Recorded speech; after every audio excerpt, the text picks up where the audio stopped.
I mean, it was clear to me that the administration at Columbia and most members of the faculty believed passionately in diversity, equity, inclusion, and the right to hurt Jews. That's what I saw. Isn't that what you saw? I saw. Hey everyone, welcome back to the channel.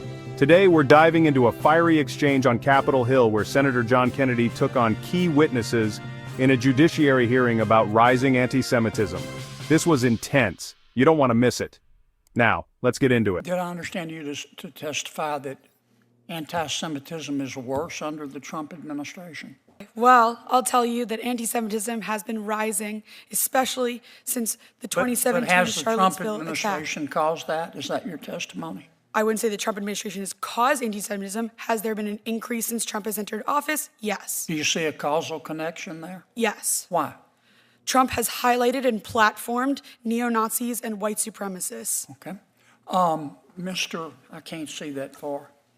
Rachlin. Mr. Rachlin, I understood you to say that in answer to Senator Durbin's question, the spending reductions, reducing the federal budget would increase anti-Semitism. Isn't that what you said?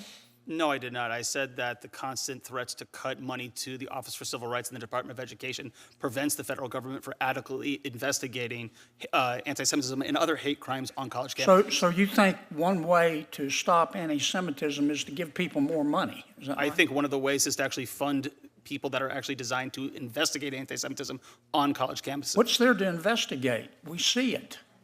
We see We it, saw but just it. as, Did you watch television? Did you see what happened at Columbia? absolutely. Yeah. Senator Kennedy wasted no time getting to the point. He asked Ms. Solomon if anti-Semitism had worsened under Trump. Her response? Yes, especially since 2017. Kennedy pressed further. Did Trump embolden neo-Nazis? Solomon's answer? A firm yes. Next up, Kennedy turned to Mr. Rachlin. Rachlin suggested funding cuts to the Office for Civil Rights hinder efforts to combat anti-Semitism. Kennedy wasn't buying it. So you think one way to stop anti-Semitism is to give people more money? He asked. Rachlin clarified, funding ensures investigations into anti-Semitism actually happen. Kennedy pushed back, asking why investigations were necessary when anti-Semitism is happening right in front of our eyes. Isn't that what you saw? I saw protesters against the war in Gaza and them using some anti-Semitic slogans and thoughts. I would say, however, that it's hard. I would say, isn't that however, what you're telling me? that That's it's not what difficult you saw. For You're the federal now don't get government off to the invest- subject No, I'm on me not. now. I'm You're telling me that's difficult. not what you saw. I'm telling you that it is difficult for the federal government to adequately address the issue of anti-Semitism. Are you telling without me appropriate the resources. Columbia administration and the faculty was supportive of the Jewish community? I think that they are You trying need to find stop ways. dipping into your ketamine stack. The Columbia University controversy. If you've been following the news, you've seen what's happening at Columbia University. Kennedy called it out, bluntly. He said the administration seemed to believe in diversity, equity, and inclusion. The right to hate Jews. He didn't mince words. Isn't that what you saw? He asked. Rachlin hesitated. He acknowledged the protests and anti-Semitic slogans but wouldn't fully admit to Kennedy's assertion. Kennedy told Rachlin to stop dipping into your ketamine stash. The frustration was real.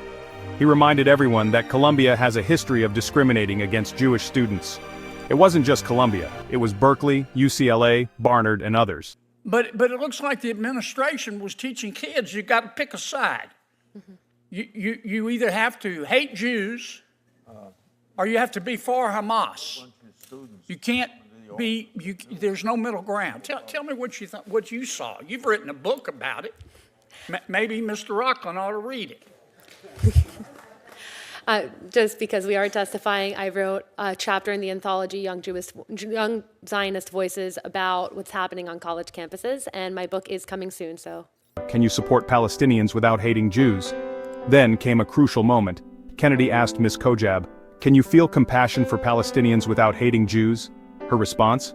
Absolutely. She explained universities push a polarized worldview.